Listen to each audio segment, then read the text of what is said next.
It's here, y'all.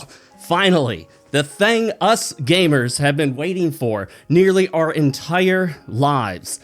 Ever since we saw semi-photorealistic graphics come out, there's one thing, and pretty much one thing only, that every gamer has dreamed about. To play the next big, awesome, incredible, graphically intense open world game, but with intense horse muscles. Yes, that's right. Today we're talking about the absolutely stellar, incredible, much anticipated horse muscles. I'm Fox with RealMarcFoxx, and while I don't have horse muscles, I can provide you a place for rational, reasonable, real gamers. Frankly, my dear, I don't give a damn. Yes, my fellow gamers out there, we finally have achieved the dream. You can not only play an awesome semi-photorealistic video game in an open world, this case, The Witcher 4, but you get realistic horse muscle movement. I know you are just like me. Every time you've ever played an open world game, or any game where you're allowed to ride a horse like Oblivion and the remaster, you're disappointed when you swing the camera to the side, you stare at the horse as you're traveling, you think to yourself, those muscles don't move realistically. What I want is realistic horse muscle movement. That would totally change the experience and bring it to that next level. And now that the sarcasm has hit levels 11 out of 10, let me bring it back down a notch. And let's refocus and talk about the stupidity of obsessing over minor graphical details that honestly often just get excluded in the end product. And even if they are included in the end product, people either don't notice them or don't care. Do you care that fizzy bubbles rise in a bottle of beer in the background? Do you want graphics processing power and additional VRAM, video memory, being spent on fizzy bubbles in a background beer bottle? Do you want additional resources spent by the developers themselves, time and effort, and processing power from your console or gaming PC to be spent on rendering highly realistic horse muscles? Are you even going to be noticing them? I mean, honestly, if they didn't point this out, we wouldn't notice, we wouldn't care. And now that they have pointed it out, the big question is, okay, and? I guess if this were just like a horse game, which some women are into, then maybe really improving the horses might add something to the visual flair because they really care about the horses. But since most of us aren't weirdos and part of the furry community, Ooh, sick burn. we are not attracted to animals. Yes! That's awesome! We're definitely not attracted to horses, so we're not really paying that much attention to them. We might notice if the horse looks bad. We might notice that, hey, check it out, this horse looks really good in this game. But I can't think of anybody. I can't think of any gamer I know who would be playing a game and go, man, look at this, I turned the camera sideways, and the horse muscles move realistically. It's incredible. This is so amazing. This is why this game is awesome. Now, granted, a lot of additional stuff can be included in a game without the express purpose of it being the prime example of what the game is meant to be. Additional graphics features can be nice, but why are we putting useless stuff in that takes up processing power and memory that most people don't care about and don't even notice? This harkens back to the age of Horizon, the Horizon series, when we were told, Hey, look, Aloy has peach fuzz on her face. because that's what we've been asking for our entire lives. We said, you know what? I want you to put a very mediocre, slightly chunky looking chick in a video game and then put peach fuzz on her face. Not only do I want you, the developer, to waste your time and resources creating the peach fuzz, but I want my game console and my gaming PC wasting precious CPU and GPU cycles, precious milliseconds, and yes, each millisecond matters per frame. I want those precious milliseconds being spent rendering peach fuzz on her face. Granted, this whole Witcher 4 debacle kind of centered around the fact that many people declared that this was gameplay footage on a base PS5. No, this is a tech demo. This is essentially just CGI. It's not playable. It's not the game. This is not The Witcher 4. It's not a demo of the game. It's not an alpha of the game. It's not a beta of the game. It is not the game. This is a collaboration between CD Projekt Rainbow and Epic to show what Unreal Engine 5 could in theory do if they're just rendering a CGI cutscene. Pre-rendered, pre-recorded. None of this is going to be actual real-life gameplay footage. And we know that because there's no way those kind of graphics, those kinds of physics are going to get rendered by a base PS5 at 60 frames a second.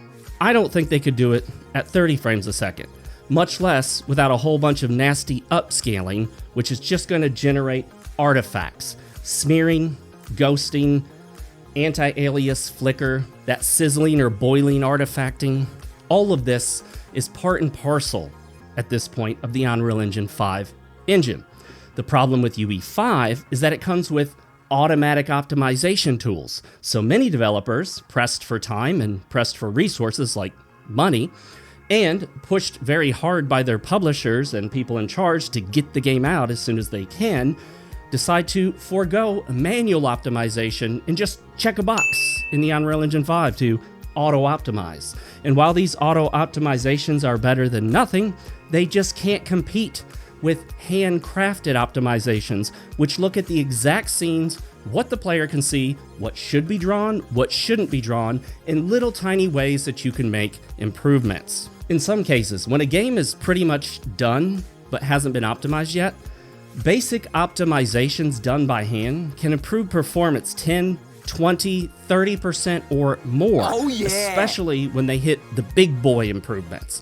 Then from there, they go down to improvements that give you a little bit less on the percentage scale, and eventually, once you get down below the 5%, and you get into like the 2s and the 1%, then you don't want to spend a lot of time on that, because spending weeks, hours and hours and hours of dev time paying them just to get a 1.5% increase in performance isn't worth it.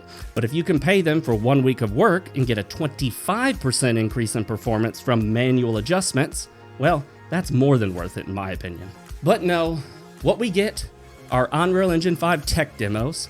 This harkens back to Cyberpunk 2077, when we were shown these tech demos, in the end game result, even after all these patches and updates, which have made the game far, far better than it was when it first released, still do not match the tech demos we saw, because a tech demo is not a game. It doesn't have gameplay. There's no input to be made for the most part.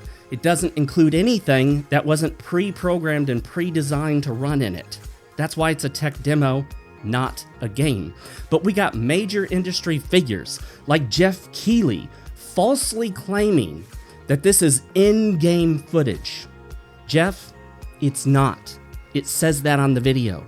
CD Projekt Rainbow has said it themselves. It's a tech demo. It's not a game. You are not looking at The Witcher 4. You are not even looking at a video game that can be played.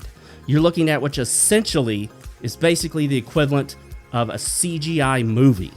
This was rendered specifically for this exact scenario, simply to show what is, in theory, possible on the Unreal Engine 5 engine. And I don't know about you, but I don't care about peach fuzz. In fact, I don't want it. I don't find peach fuzz rendered on a face attractive, even if it's Realistic?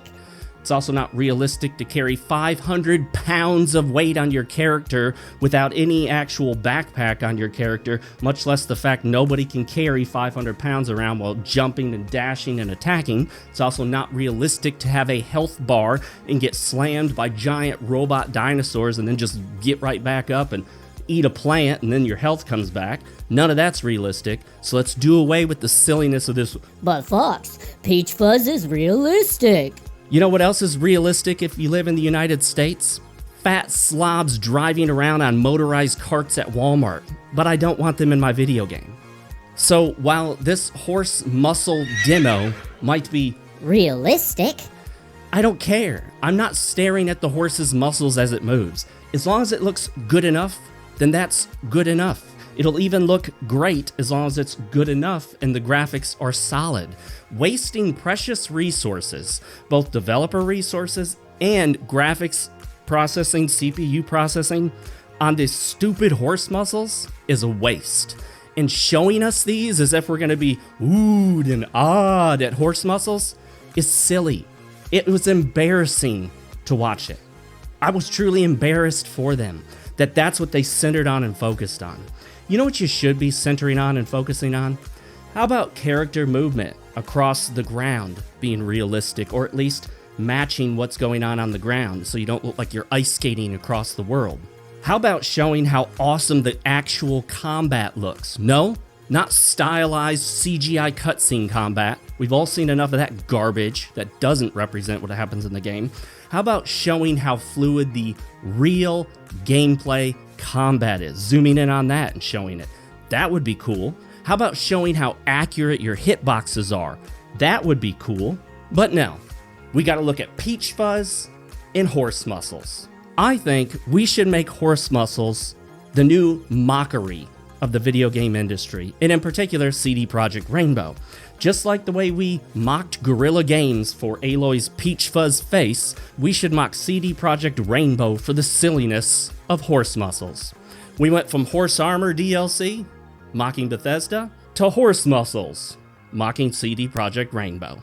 And of course, you've noticed this entire video, I've referred to them as CD Projekt Rainbow because they deserve to be mocked for the stupidity of their absolutely insane, left-wing, radical, wokey nonsense. For a modern gaming audience. But what do you guys think? Were you oohed and awed by the realistic horse muscles? Do you get off on seeing horse muscles in your game? Well, if you do, leave a comment down below, let me know. And if you don't, leave a comment down and let me know. And if you don't even care, leave a comment down and let me know. In fact, just leave a comment. What book are you reading? What did you eat for breakfast today? What did you do at the gym? Did you end up in a breakup with your girlfriend or boyfriend? We all know it's just men watching this. Whatever is going on in your life, just put something down below, because that boosts my channel. And that's what I'm looking for here.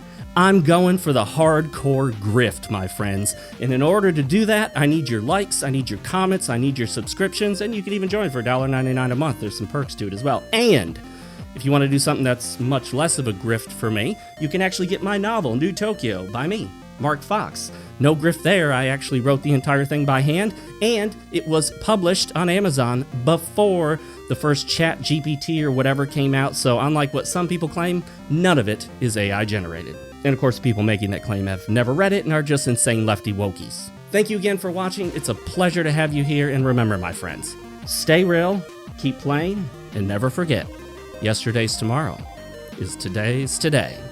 I'll see you in the next one. Horse muscles!